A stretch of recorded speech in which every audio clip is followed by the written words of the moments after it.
Good morning, it's Grandma Roseanne, and we're going to make a cake today that I have been excited about for about 5 days. I have been trying to make this cake, and cameraman will tell you, because I'm driving him crazy, for 5 days.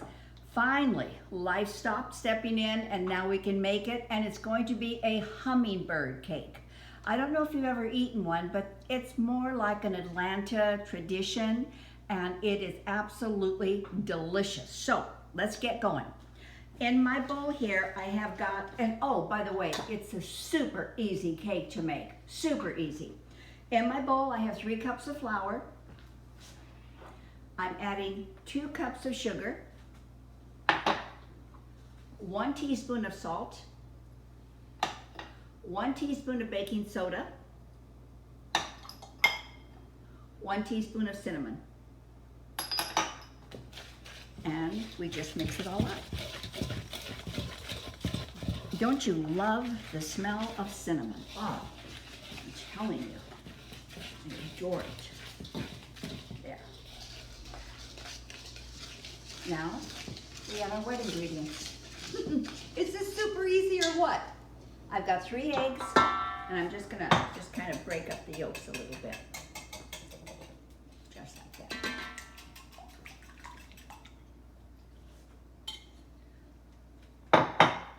1½ cups of vegetable oil. 1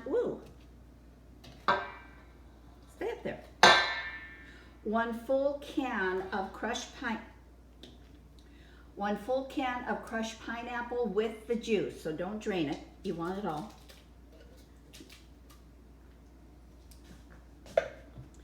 And 2 cups of bananas. Now for me, that took 3 bananas.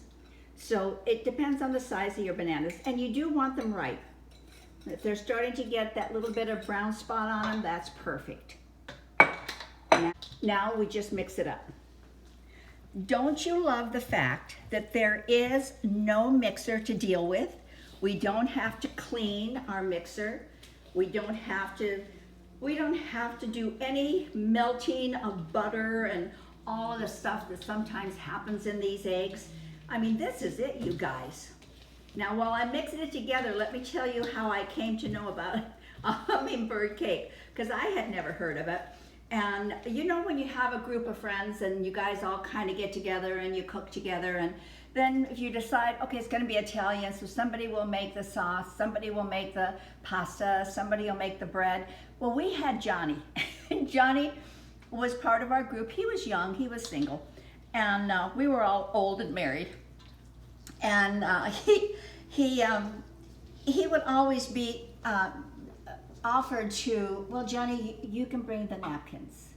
Well, Johnny, you can bring the soft drinks. And he'd say, well, I can bake. Oh, that's okay. We got it handled. You can go ahead and bring the plasticware. And then one time we were getting ready to just get our whole thing, and Johnny stepped up to the plate and he said, I'm bringing dessert. We all thought, it's gonna come in a plastic something from a grocery store. Well, that night we all got together for dinner, and here comes Johnny with a 3-layer hummingbird cake. Our jaws absolutely dropped. It was like, what? And he said, I told you I could bake, and he could. And from that time to this time, I have made this so many times. And I think you will love it. All right, now we're all mixed in. All right, now I have already prepared 2 of the pans, and I left 1 to prepare with you. So I have 9-inch pans. It's a 3-layer cake.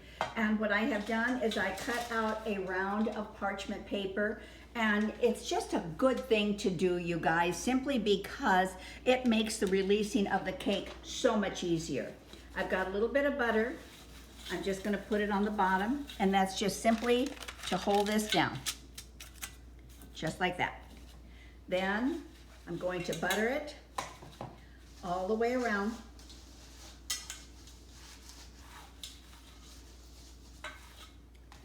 Don't forget the edges, you need those too. This helps you for a real quick release on that cake. If you don't do this, sometimes you have a little bit of trouble getting it out. And then flour.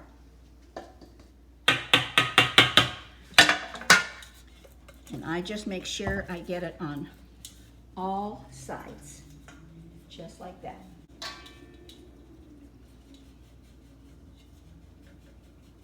And that's just a little bit of flour. I'm just gonna add it back into the mix. Now we wanna make sure that we're even on our cake pans because of the baking time.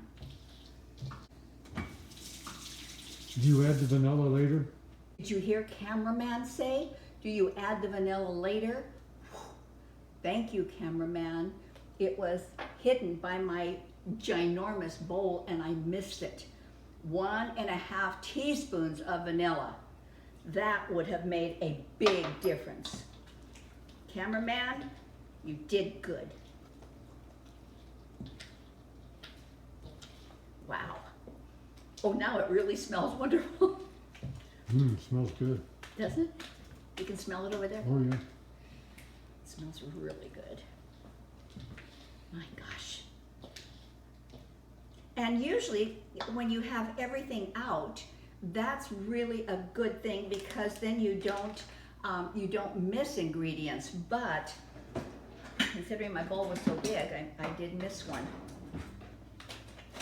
To this, we are going to put in about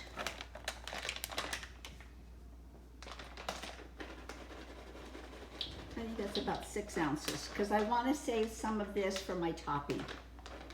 But put in as much as you want.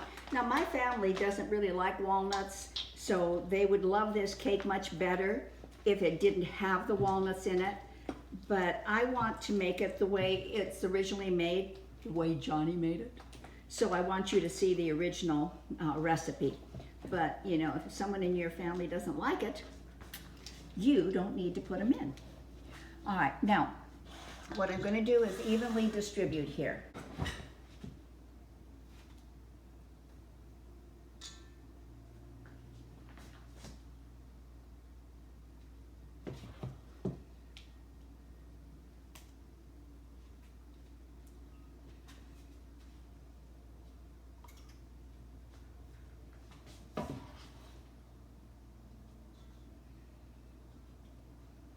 And you know how some things are seasonal, you know, like pumpkin pie and the sweet potato pie, those are wintry things, and this is like a all around, year round good cake. My neighbors are gonna love me today.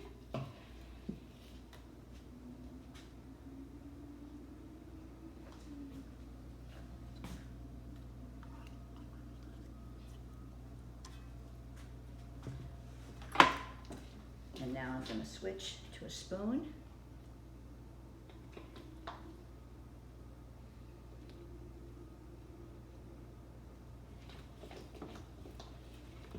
When I bought this ginormous bowl, I bought it because I was making popcorn balls. And you guys, I've got a video on those popcorn balls. They were really good.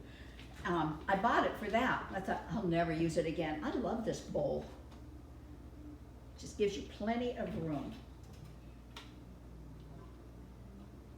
to do all your mixing. Well, that worked out absolutely perfect.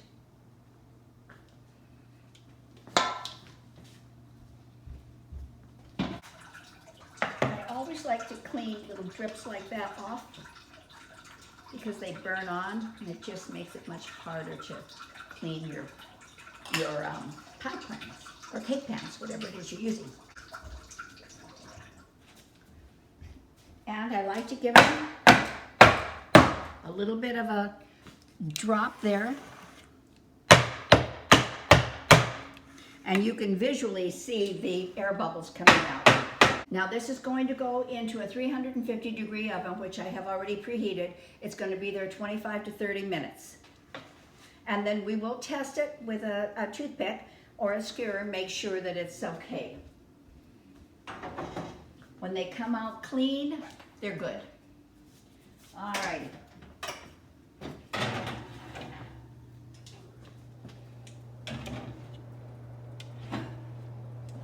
And now it's time for Hummingbird Frosting.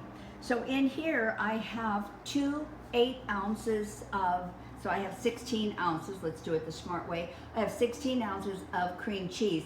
I started to whip mine already because I had forgotten to take it out of the refrigerator and it was hot, it was cold, and so I just did this to just loosen it all up. So to my 16 ounces of cream cheese, I'm going to add 1 cup of butter, and we're going to get that going.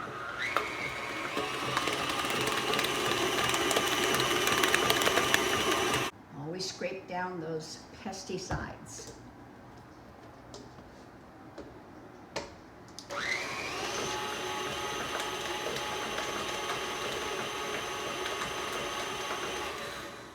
Now I'm going to start incorporating the powdered sugar. This is 1 pound of powdered sugar, so if you buy a box of it, that's a pound, so you're good. Always sift it, or at least make sure you get lumps out of it. I hate sifting flour. I have always hated sifting flour, but I just throw it in my Cuisinart, a few pulses, and it's done. So no more sifting for me, but you don't want lumps in here.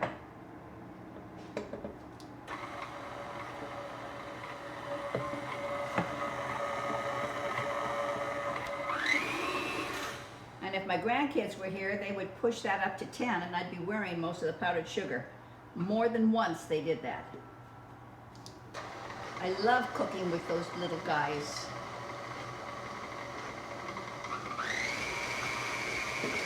I have 2 teaspoons of vanilla, which I'm going to incorporate now.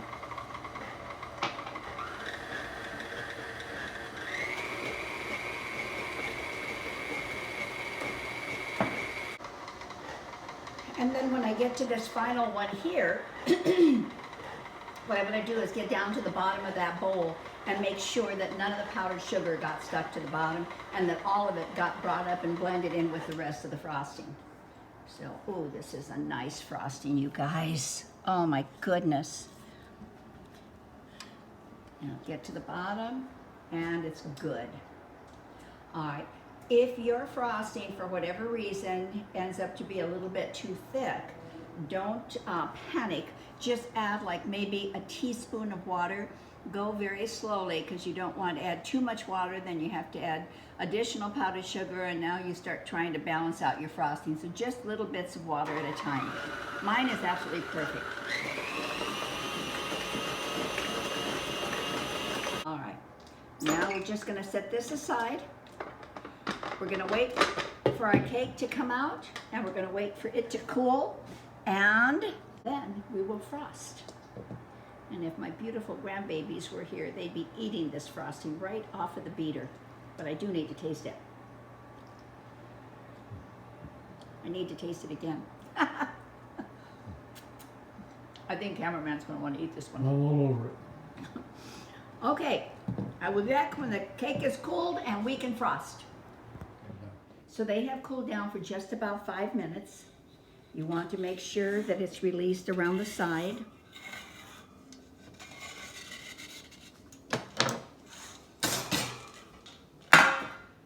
Gently. Oh, I didn't have to peel that back. It was already off. 1.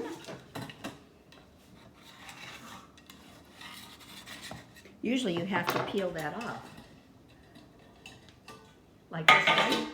Just gently peel that off. 2. And our final one. We need to completely cool this down, you guys. Don't try to frost a cake that is warm simply because all the frosting will just come off.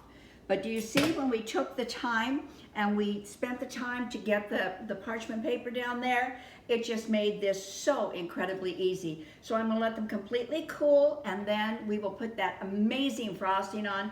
And I am really excited to taste this. I'm telling you that, I'm excited. Okay, I'll be back. Have completely cooled down now, so we're ready for our frosting. The very first one, I turn it upside down so the bottom is up because I want flat side to flat side. So now I'm just going to take a nice generous amount of frosting.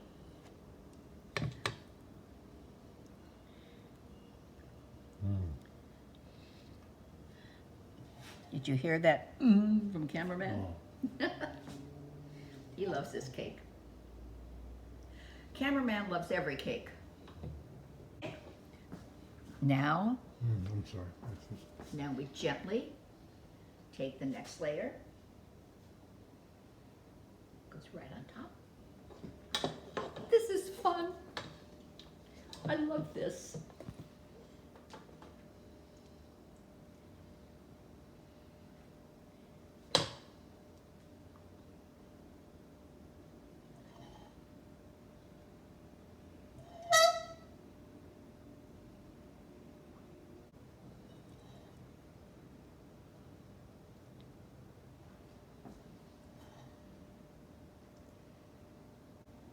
You know, you guys, I could spend my whole day in my kitchen and be so happy.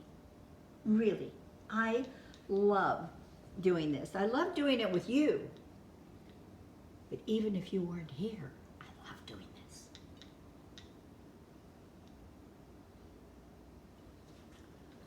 this. Take our third one.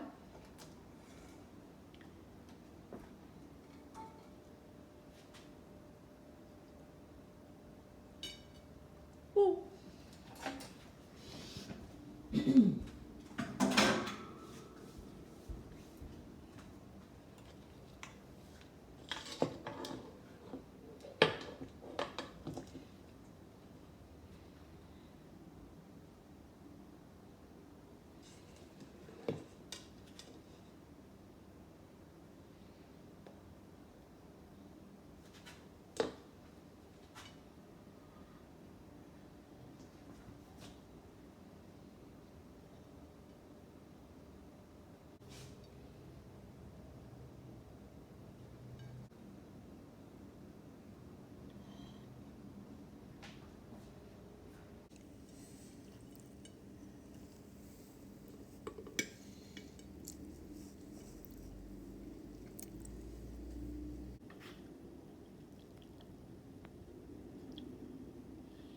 Well, we have created something really, really good, really beautiful, and something you could be proud to serve to anyone. So let's take a look at this.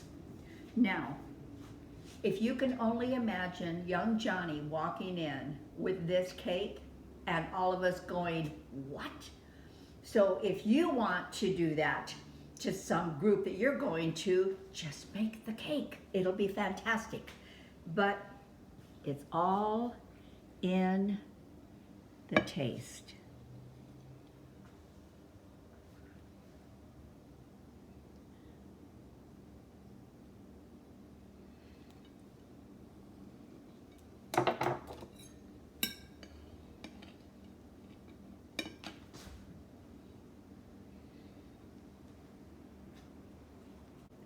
You got it, cameraman? We got it. We what? We got it. And I am ready. As I told you, I was excited to have this, and I am excited. So I'm really happy to take the first bite here. I know how good this is.